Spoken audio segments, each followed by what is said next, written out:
বেশ ভালোই গরম পড়ে গেছে, আর এই গরমে একটু লাইট খাবার খেতে সকলেরই ভালো লাগে। তাই আমি আজকে মুড়ো দিয়ে চচ্চড়ি, ডাল নয়, মুড়ো দিয়ে আলু দিয়ে ডাঁটা দিয়ে মাছের একটু ঝোল মতো বানিয়েছি। দেখুন সমস্ত কেটে কুটে নিয়ে কিন্তু রেডি করে রেখেছি। যত তাড়াতাড়ি কেটে কুটে রেডি করে রাখবেন রান্না করতে খুব ইজি। আর মাছের মাথাগুলো না খুব বড় বড়। জানি আমি এগুলো ছেঁচড়া ডাল খেতে ভালো লাগে, কিন্তু একদিন এরকম ভাবে ঝোল করে দেখবেন, খেতে খুব ভালো লাগে। আর প্রত্যেক দিন তো আর এই গরমের মধ্যে ঝ্যাঁঝরা ভালো লাগে না, তাই জন্য আজকে আমি মাছ দিয়ে ভালো করে একটা পাতলা ঝোল বানাবো। নুন হলুদ ভালো করে মাছগুলোতে মাখিয়ে নিলাম, মাখিয়ে নিয়ে একটুখানি রেখে দেবো, দিয়ে না আঁশটে গন্ধটা চলে যায়। এবার আমার মাখানো হয়ে গেছে নুন হলুদগুলো, কড়াই তেল গরম করে নিচ্ছি পর্যাপ্ত পরিমাণে। মাছের মাথাগুলো জানি না কতটা বোঝা যাচ্ছে ক্যামেরাতে, কিন্তু বিশাল বড় বড়। ওই তেলের মধ্যে আমি প্রথমে বড়িগুলো ভেজে নেব। বড়িগুলো ভালো করে একটু লালচে ভাজা হয়ে গেছে, আমি প্লেটের মধ্যে উঠিয়ে নিচ্ছি। আর ওই তেলটা এখন খুব ভালো গরম আছে, সেই জন্য একটু নাড়িয়ে এর মধ্যে মুড়োগুলো আমি একটা একটা করে ভেজে নেব। দেখুন ভাজতে বলতে বলতে আমার এক পিঠ ভাজা হয়ে গেছে, আর এক পিঠে উল্টে আমি ভালো করে ভেজে নিচ্ছি। মাছ ভাজতে আমরা সবাই জানি।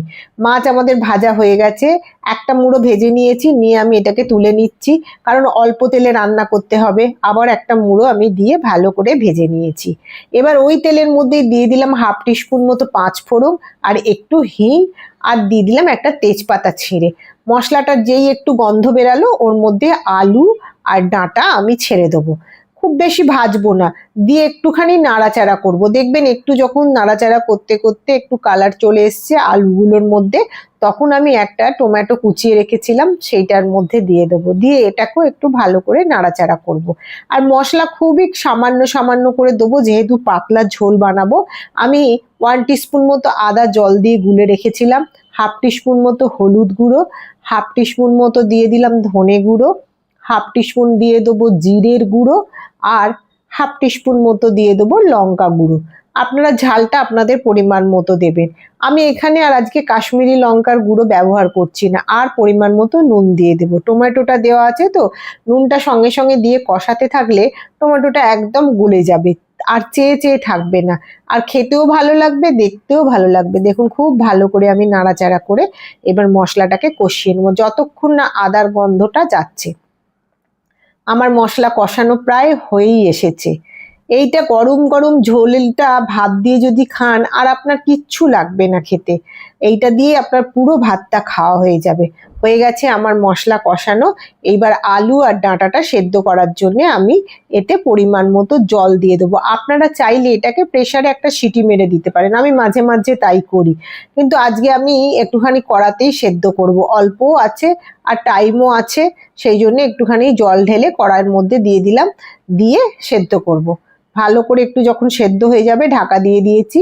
দেখুন কিছুক্ষণ পর, মিনিট 10 পর আমি খুলে দিচ্ছি। আলু ডাঁটা মোটামুটি আমার সেদ্ধ হয়ে গেছে। আমি একবার ভালো করে নাড়াচাড়া করে নিচ্ছি, নিয়ে এর মধ্যে আরো খানিকটা জল দেবো, কারণ কি মুড়োগুলো তো ডোবাতে হবে।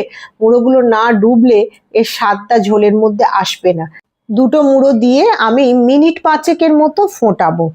মিনিট 5, আলু তো ডাঁটা তো সেদ্ধ হয়েই আছে, আর মিনিট 5 মতো ফোটাবো। আর এর মধ্যে বড়িগুলোও দিয়ে দেবো। মাছটার সঙ্গে সঙ্গে বড়িগুলো যদি না দিই, তাহলে আগে দিলে বড়িগুলো গলে যাবে, আবার একদম শেষে দিলে বড়িগুলো শক্ত থাকবে। দেখুন আমার ঝোল রেডি হয়ে গেছে।